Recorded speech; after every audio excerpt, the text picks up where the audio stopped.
Welcome to the Ben Wood Johnson podcast.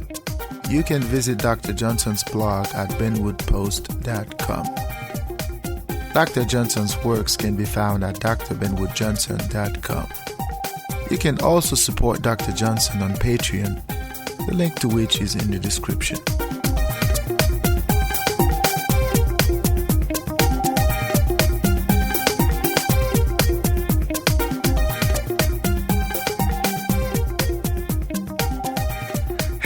Hey. Welcome back to the Ben Wood Johnson podcast. Today is February 8, 2021. This is podcast number 59. Today we're going to continue our conversation about legal obligation. But today in particular we're going to talk about the notion of compelling yourself. And it's this idea that when there is an obligation, a legal obligation in particular, you as a person have an obligation to compel yourself to obey. In other words, you have to make yourself obey. And the failure of you to do so is going to create a situation where enforcement or law enforcement entities are going to compel you to compel yourself. And in some cases, they are going to make you obey. And it is important because that's the foundation of legal obligation. Of course, in subsequent podcasts and subsequent episodes, we're going to talk about the notion of self-imposed duty. We're going to examine the degree to which the person has this inherent desire to obey. So for now, we're going to focus on the idea of compelling the self. So without further ado, let us delve right into it.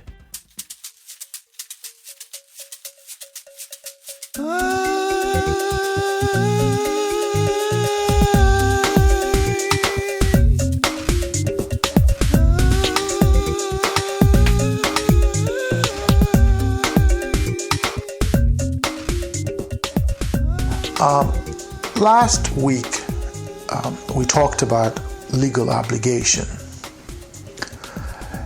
and we talked about the implications of the context, or at least of the concept for the person, for the citizen. But this week, we're going to talk about legal obligation in terms of the individual himself. When we talk about legal obligation, it is an obligation that is legally binding. In other words, you have an obligation that is required by law, and that obligation is either to do or to omit from doing.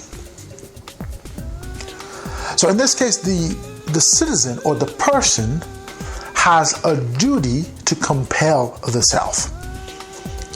In other words, so long as you are the citizen of a country or the citizen of a particular environment in which there is an obligation that is legal in nature, in other words, based on sets of rules or laws passed by a legislature and whatnot, you have an obligation to obey whatever that expectation or whatever that duty is.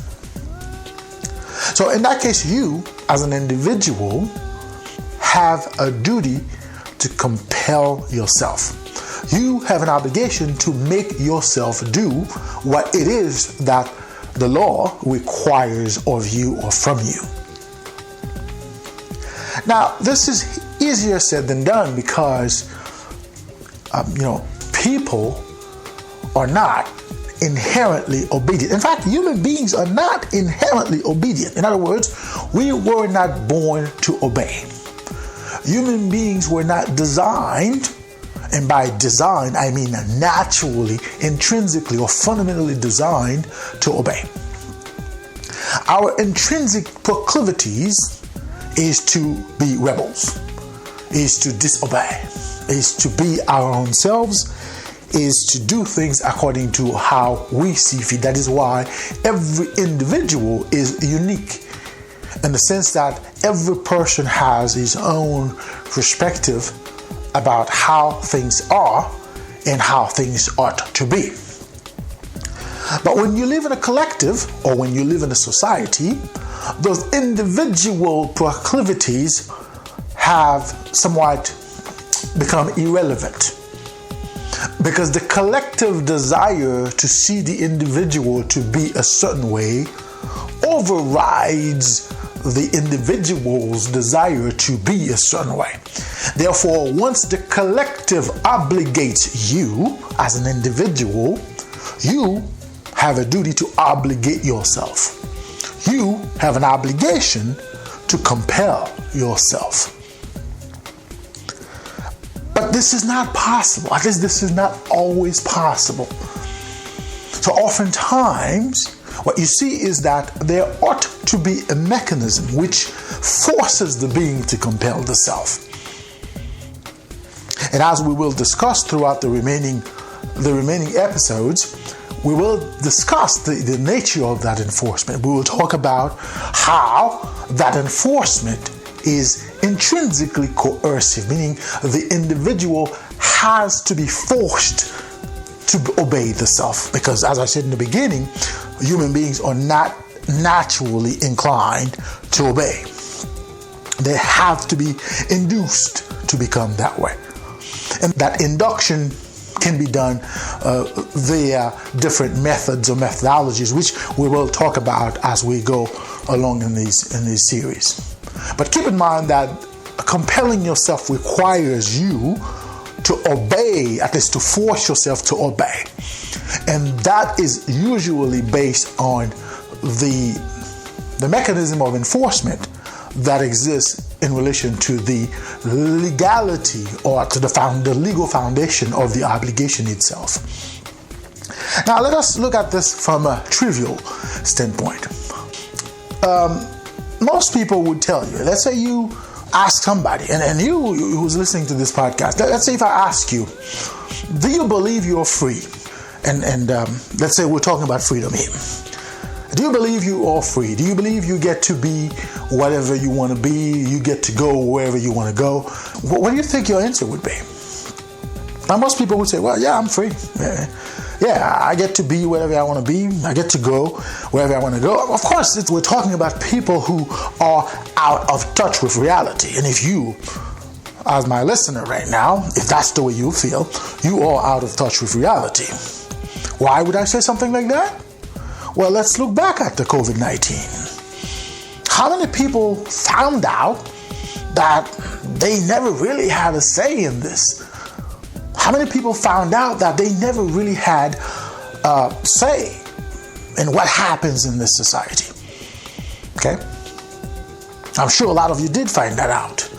Because during the COVID-19, what we saw around the world is this idea that you had to compel yourself, and the failure of you to compel yourself was met with the brute force of the state, the sheer brute, the machine, to force you, to compel yourself. So in this regard, as I've mentioned in my recent book about freedom, Discourse on Human Freedom, it's available online, so pick it up if you want, in which I talk about how the COVID-19 revealed the grotesque nature of our reality. And you see a lot of people out of touch of that reality who would try to convince you to believe something that you might be living differently. So we are not free to the extent that others want us to be free. So the concept of freedom, it's a fallacy, as I've talked about in that book and in previous podcasts. But for today, let's say we're talking about obligation. Let us say that you are supposed to do something. You're supposed to follow certain rules set forth by authority X, Y, and Z. Again, I'm not asking you to undermine or at least to disobey legal principles and whatnot. That's not what this conversation is about. And I have to put that disclaimer out there right off the front. Because again, I know the nature of discourse in the world these days, particularly here in America. I know the nature of discourse. It's like there's a certain fear to talk about certain things. People are afraid to talk about certain things. But anyway, I don't want to digress. Now, let's say you think you are, you're an adult. You get to make decisions on your own. You get to be on your own. But what happens when you're told that you have to be a certain way? Have you ever been told that you have to come to this place at this time, at this hour, at this moment? Have you ever been told that you cannot be here, you cannot be there, you cannot park here, you cannot park there, you cannot drive at that speed, you cannot dress this way, you cannot say these words, you cannot think that way? Of course, some of what I'm saying here are not legally binded, but most of them are, because in certain environments, certain regions, you are obligated to obligate yourself, to compel yourself to do all of these things. How do you do that? Let's say you're told that you cannot drive at a speed limit that is above 65. The obligation here is that you have to drive below 65. How do you obligate yourself not to drive above 65? Of course, it's not possible, because most of us do drive above 65 for the most part. Even if we didn't want to, sometimes we find ourselves driving 66 or 67 miles an hour. So in that case, what do? How do you obligate yourself? Well, in this example, what you would see is that the person would obligate themselves to drive below 65 miles an hour, not necessarily because he or she is inherently some sort of an angel. She always do the right thing, this nonsensical idea that you do the right thing. Right? The person would slow down on the highway because he or she knows that there might be a police trooper somewhere. There might be a camera, a speed camera somewhere that is going to catch that 67 or 68 driving, or that person driving above the speed limit. So at that time, the person is going to compel the self to obey, because the person doesn't want a traffic ticket. The person doesn't want to have to deal with the police while he or she is late for work. The person doesn't want to have to deal with this. And if you happen to be a black person, it might even be a stretch to put yourself in this situation, having to deal with police officers at a certain time, at a certain places. So you are going to compel yourself to obey. Let's take another example. Suppose that you work at this particular institution, and according to the rules of that institution, you have to be at work at a certain time during the day. For example, you are supposed to start work at 9 o'clock every day.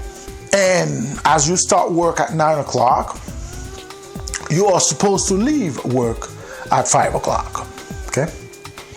Now, this obligation for you to be at work at 9 o'clock is incumbent upon you being a good employee, because your capacity to maintain that job is relative to you following the rules set forth by whoever your employer is.